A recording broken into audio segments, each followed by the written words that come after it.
রোহিত,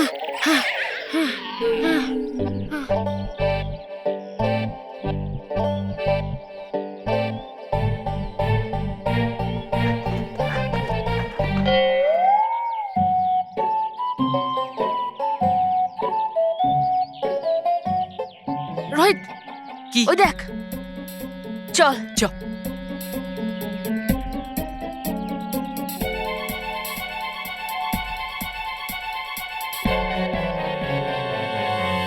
যাক, চলে গেছে। রোহিত, চল চল।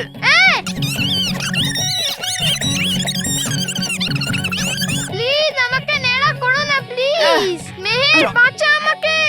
আমি নেড়া হতে চাই না, আমার চুল কেটো না, প্লিজ। প্লিজ প্লিজ ছাড় আমাকে। এই, পালাচ্ছিস কোথায়? আঙ্কেল, দেখছো কি? টাকলা করে দাও। ওই আঙ্কেল, আমায় নয়, ওই দেখো, ওই মানব আছে না, ওকে টাকলা করে দাও। ওকে, হ্যাঁ হ্যাঁ, ওকে। না আঙ্কেল, আমাকে নেড়া করো না। না না না না, দাঁড়িয়ে যাও।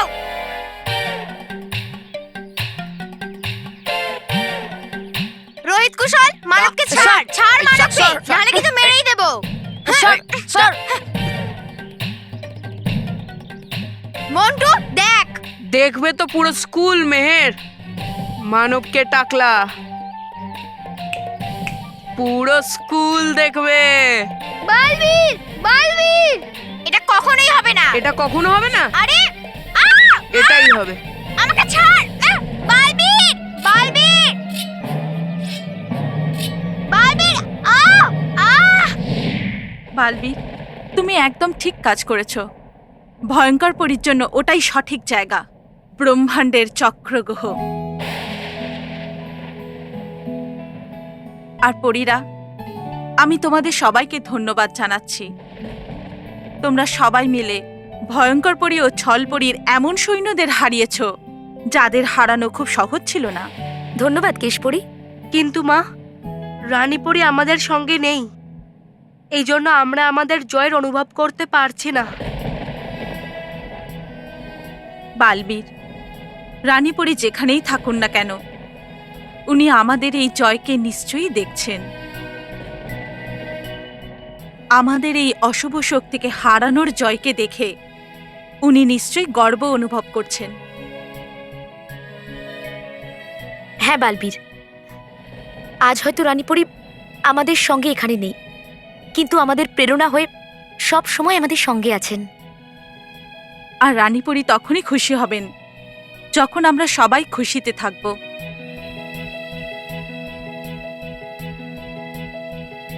বালবীর, বালবীর, বালবীর।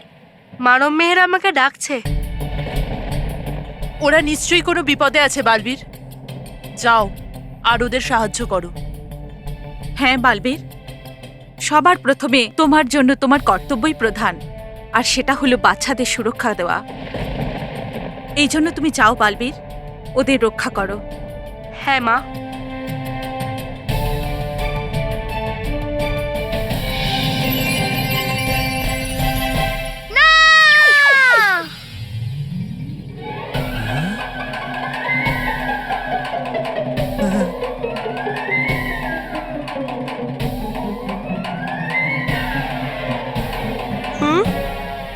এটা এভাবে চিরুনিতে কি করে বদলে গেল? ওরম ভাবেই, যেমন তুমি এখন মন্টু বস থেকে বাঁদর হতে চলেছো। হ্যাঁ, কারণ বালবীর এসে গেছে।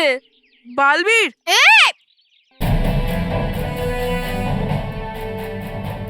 বালবীর, তুমি এখনো দুষ্টুমি করে যাচ্ছ, তাই না মন্টু? আমি কিছু করিনি বালবীর। আরে না বালবীর, এই মিথ্যা কথা বলছে। মন্টু মানবকে জোর করে ন্যাড়া করতে চাইছে। মিথ্যে কথা বলিস না মেহের। এই, হ্যাঁ, কারণ সত্যি তো এটাই যে মন্টু বসার চস। এই তুই চুপ। বালবীর, আসলে কি বলুন তো, আমার আর মানবের ভেতরে শর্ত লেগেছিল। শর্ত এটা ছিল যে কম নম্বর পাবে সে টাকলা হবে। আর বালবীর, আমি এক্সামে বেশি নাম্বার পেয়েছি, তার মানে শর্তটা তো আমি জিতলাম না। মন্টু যা বলছে সেটা কি ঠিক? হ্যাঁ বালবীর, এই কথাটা সত্যি। সত্যি দেখলে তো? মানব মেহের, নিজের সাহস আর আত্মবিশ্বাসকে বাড়ানোর জন্য আমরা মাঝে মধ্যে বাজি লড়েই থাকি, কিন্তু যেই বাজিতে কেউ কষ্ট পাক বা নিজের কোনো বিপদ হোক, সেরকম বাজি লড়া কিন্তু একদম উচিত নয়। সরি বালবীর। বালবীর, এখন শর্তটা তো আমি জিতে গেছি, আর মানব শর্ত হেরে গেছে, তাই শর্ত পুরো তো করতে হবে না? আঙ্কেল, কেটে দাও। 1 মিনিট আঙ্কেল। বালবীর, আমরা এমনি এমনি হারিনি। মন্টু নিশ্চয়ই কোনো না কোনো চিটিং করেছে। চিটিং? আরে এটা কি বলছিস মানব? আমি তো চিটিং এর স্পেলিংও পারি না। চিটিং কেন? বস তো কোনো কিছুরই স্পেলিং জানে না। হ্যাঁ, আমি এবিসি কিচ্ছু পারি না বালবীর। বালবীর, আমি চিটিং করিনি বালবীর। সেটাও এক্ষুনি পরিষ্কার হয়ে যাবে মন্টু। হে চঞ্চল পরি, করতে হবে সত্যি এবং মিথ্যের বিচার। এই জন্য বানিয়ে দাও মিথ্যে ধরার বাক্স।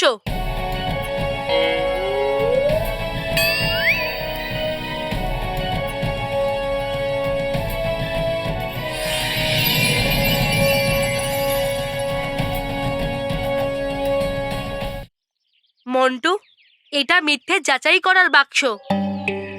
যদি তুমি সত্যি কথা বলো তাহলে এ তোমার কিচ্ছু করবে না, আর যদি তুমি মিথ্যে বলো তাহলে এই বাক্স তোমার এই মিথ্যে বলার জন্য তোমাকে ঘুষি মারবে। আজকে তো বস খুব মার খেতে চলেছে।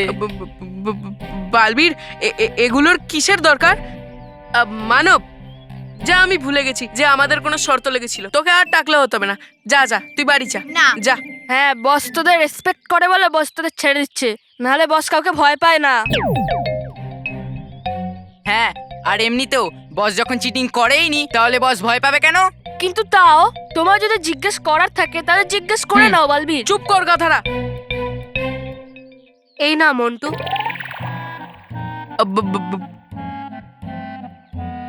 নাও। বালবীর,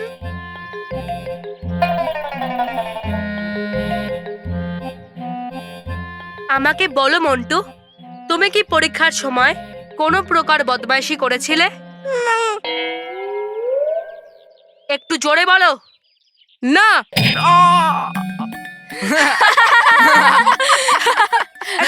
একটুখানি নকল করেছিলাম।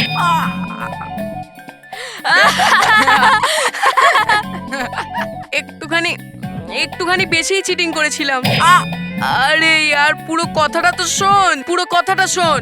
বালবীর, একটু বেশি মানে, হ্যাঁ, পুরো পেপারটাই কপি করে লিখেছি।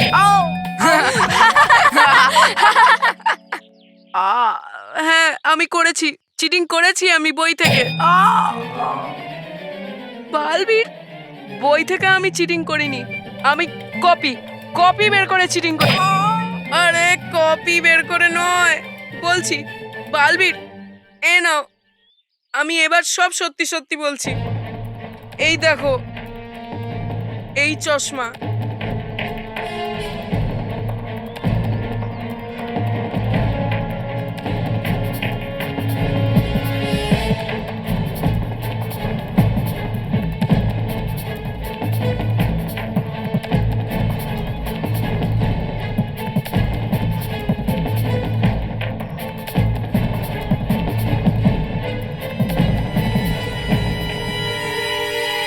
আর আমি ফার্স্ট হয়ে গেলাম। দেখলে তো বালবীর, আমি বলেছিলাম তো এই মন্টু কোনো না কোনো চিটিং নিশ্চয়ই করেছে। মন্টু, তুমি কবে পাল্টাবে? মনে রেখো, নকল করে তুমি হয়তো বেশি নম্বর পেতে পারো, নিজের শ্রেণীতে প্রথম হতে পারো, কিন্তু কখনো সঠিক জ্ঞান পেতে পারবে না। তুমি কখনো ঠিক করে কোনো বিষয় শিখতে পারবে না। মন্টু, মনে রেখো, চেষ্টা ছাড়া কোনো মানুষ সফল হতে পারে না। এই জন্য এই নকলের পথ ছেড়ে কষ্ট করে পড়াশোনা শেখো। আই এম সরি বালবীর, আমি আমার ভুল বুঝতে পেরেছি। আই এম সরি মানব মেহের। আর মানব, তোর টাকলা হওয়ার কোনো দরকার নেই।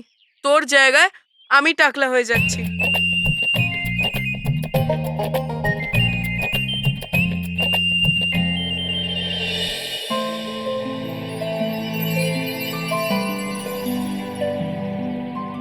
রানী পরি যে প্রজাপতি হয়ে গিয়েছিল, এগুলোই তো সেগুলো।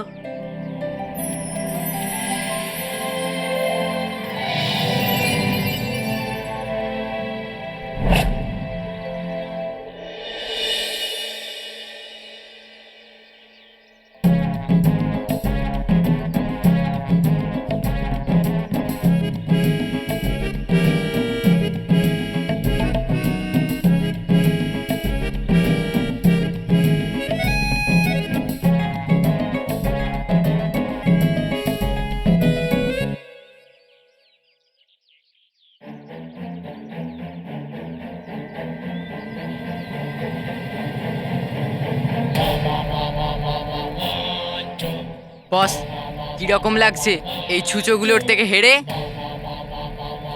আহ!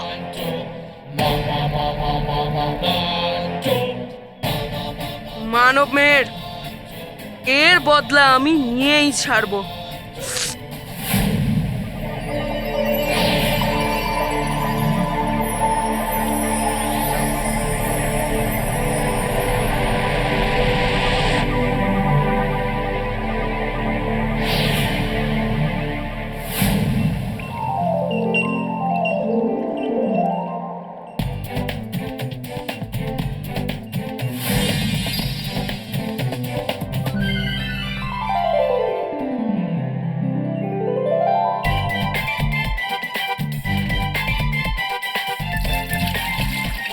জানি না বাবা, চঞ্চলপরি এবারে কি এমন নতুন পরীক্ষা নিয়ে মেতে আছে। হ্যাঁ কেশপরি, আমার তো মনে হচ্ছে এটা ওর কোনো নতুন দুষ্টুমি। দুষ্টুমি না চমৎকার, সেটা তো তৈরি হওয়ার পরেই বোঝা যাবে। হ্যাঁ,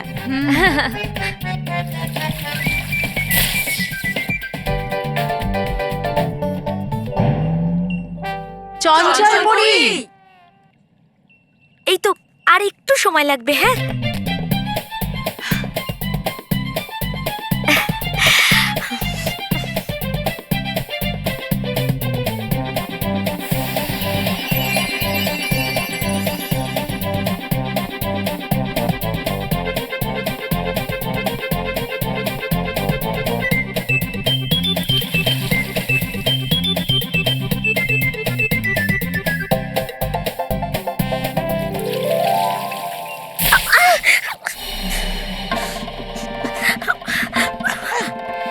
বলছিলাম যে আর একটু সময় লাগবে। হ্যাঁ, আরে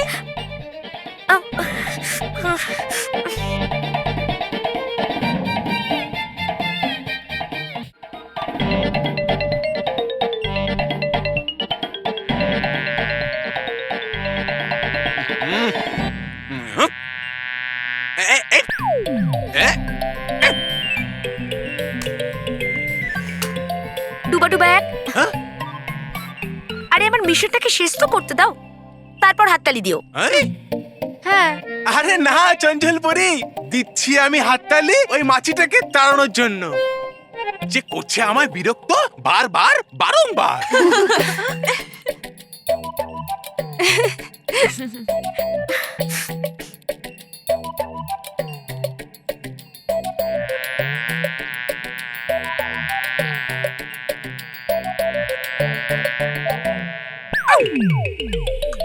মাছি এসে গেছে আমার হাতের মুঠোর মধ্যে, এবার দেখাচ্ছি আমি তোকে হয় কি ফল ডুবা ডুবা এককে বিরক্ত করার।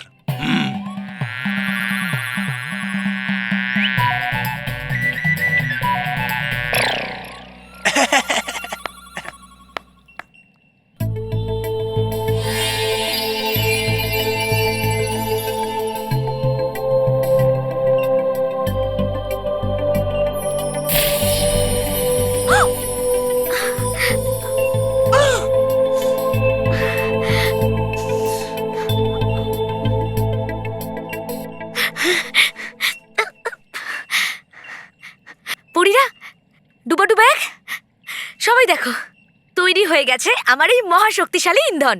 মহাশক্তিশালী ইন্ধন? মহাশক্তিশালী ইন্ধন? কিন্তু এই মহাশক্তিশালী ইন্ধন দিয়ে কি হবে চঞ্চলপরি? হ্যাঁ, যেই মহাশক্তিশালী ইন্ধনটা পান করবে সে কিছুক্ষণের জন্য মহাশক্তিশালী হয়ে যাবে। আর এক ঢোক এটা খাওয়া মাত্রই আমাদের শক্তি 100 গুণ বেড়ে যাবে। চঞ্চলপরি, এটা কি সত্যি সত্যি সম্ভব? হ্যাঁ হ্যাঁ স্তব্ধপরি, একদম হতে পারে। আমি তোমাদের সবাইকে এক্ষুনি দেখাচ্ছি।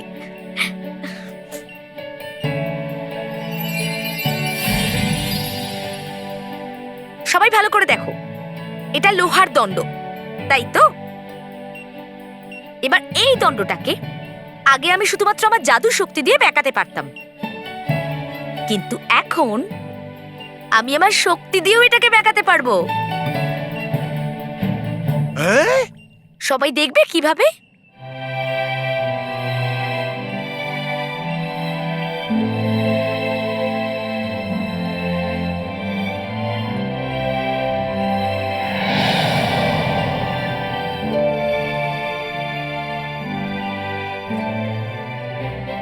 সবাই দেখো,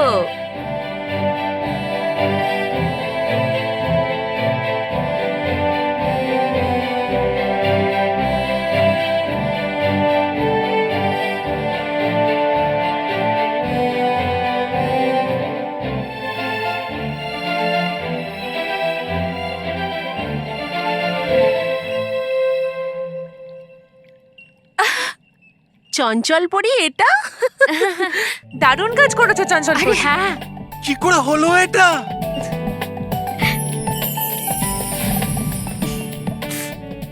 আরে এটা তো কিছুই নয়। এটা পান করার পর আমরা যে কোনো ভারী পাথরকেও ভেঙে ফেলতে পারবো। আচ্ছা, আরে বাহ, কিন্তু এটার আমাদের কি প্রয়োজন চঞ্চলপরি? আমাদের কাছে তো আমাদের জাদু শক্তি আছে, আর সেটাই যথেষ্ট। হ্যাঁ বিদ্যুৎ পরি, আমি জানি, কিন্তু আমার আবিষ্কারের এই একটাই উপকারিতা নেই। এই ইন্ধনটা আমাদের জন্য ওষুধের মতো কাজ করতে পারে। কারোর যত বড়ই চোট আঘাত লাগুক না কেন, এটা পান করলে সে সঙ্গে সঙ্গে ঠিক হয়ে যাবে। আরে বাহ, চঞ্চলপরি, তোমার ভাবনা তো খুবই ভালো, কিন্তু আমি একটা ব্যাপারে ভয় পাচ্ছি। যদি এই ইন্ধন কোনো ভুল হাতে পড়ে যায়, তাহলে তারা এটার অপব্যবহারও করতে পারে। তখন এই ইন্ধন আমাদের জন্য ওষুধ নয়, সমস্যার কারণ তৈরি হতে পারে। এর জন্য আমাদের এ ব্যাপারে সাবধানে থাকতে হবে। আমি বুঝতে পারছি কেশপরি, সেই জন্য এই মহা শক্তিশালী ইন্ধনের ব্যবহার আমরা খুব প্রয়োজন পড়লে তবেই করব। আর বাকি সময়টা এটা পরিলোকের অস্ত্রাগারে সুরক্ষিত থাকবে। আপনি নিশ্চিন্ত থাকুন।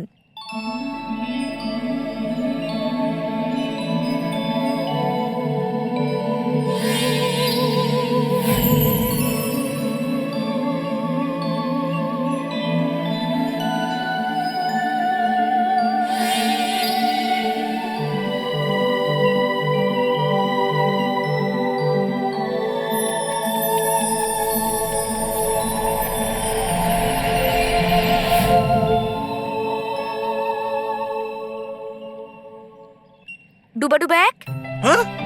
এই মহা শক্তিশালী ইন্ধনকে অস্ত্রাগারে সুরক্ষিত রেখে এসো। আচ্ছা, যথাজ্ঞা চঞ্চলপুরি।